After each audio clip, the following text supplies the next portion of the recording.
Act I, Scene 7. Oh boys play. The stage is lit by torches. A butler enters, and various servants carry utensils and dishes of food across the stage. Then MacBeth enters.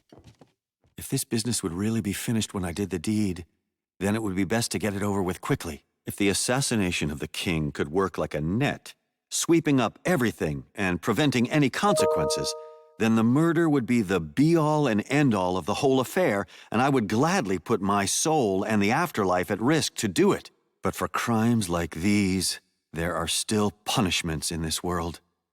By committing violent crimes, we only teach other people to commit violence, and the violence of our students will come back to plague us teachers. Justice, being equal to everyone, forces us to drink from the poison cup that we serve to others. The king trusts me in two ways. First of all, I am his kinsman and his subject, so I should always try to protect him. Second, I am his host, so I should be closing the door in his murderer's face, not trying to murder him myself. Besides, Duncan has been such a humble leader, so free of corruption, that his virtuous legacy will speak for him when he dies, as if angels were playing trumpets against the injustice of his murder. Pity, like an innocent newborn baby, will ride the wind with winged angels on invisible horses through the air to spread news of the horrible deed to everyone, everywhere. People will shed a flood of tears that will drown the wind like a horrible downpour of rain. I can't spur myself to action. The only thing motivating me is ambition, which makes people rush ahead of themselves toward disaster. Lady MacBeth enters. What news do you have? He has almost finished dinner. Why did you leave the dining room? Has he asked for me? Don't you know he has? We can't go on with this plan.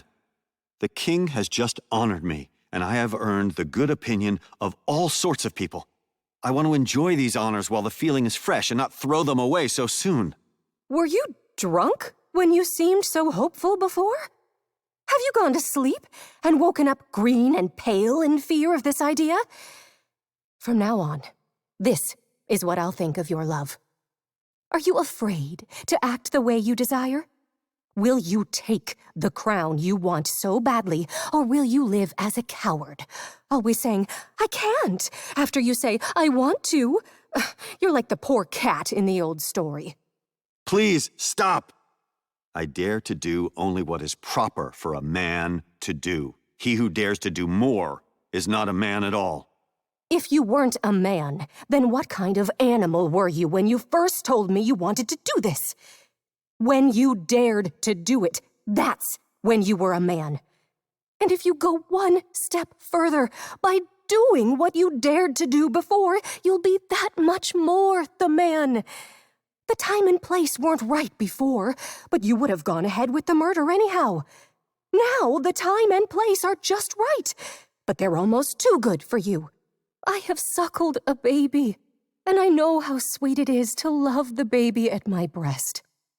But even as the baby was smiling up at me, I would have plucked my nipple out of its mouth and smashed its brains out against a wall if I had sworn to do that the same way you have sworn to do this. But if we fail... We fail? If you get your courage up, we can't fail. When Duncan is asleep, the day's hard journey has definitely made him tired. I'll get his two servants so drunk that their memory will go up in smoke through the chimneys of their brains. When they lie asleep like pigs, so drunk they'll be dead to the world, what won't you and I be able to do to the unguarded Duncan? And whatever we do, we can lay all the blame on the drunken servants. May you only give birth to male children, because your fearless spirit should create nothing that isn't masculine. Once we have covered the two servants with blood and used their daggers to kill, won't people believe that they were the culprits? Who could think it happened any other way? We'll be grieving loudly when we hear that Duncan has died.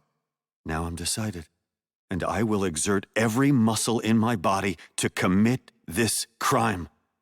Go now and pretend to be a friendly hostess.